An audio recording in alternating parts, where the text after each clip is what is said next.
Kejaksaan Negeri Simalungun tahan oknum kepala desa diduga lakukan tindak pidana korupsi dana desa sebesar Rp388 juta dari anggaran dana desa senilai 2 miliar.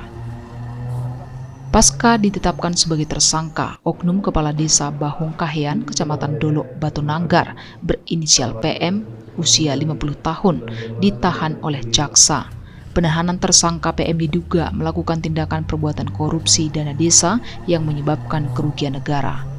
Tersangka PM diduga memanfaatkan dana desa sebanyak Rp388 juta lebih untuk kepentingan pribadinya dari total anggaran senilai Rp2.090 juta dan sesuai temuan Inspektorat adanya ketidaksesuaian volume pekerjaan gotong royong parit pasangan dan rapat beton. Modusnya adalah dengan cara membelanjakan anggaran desa untuk kepentingan pribadi.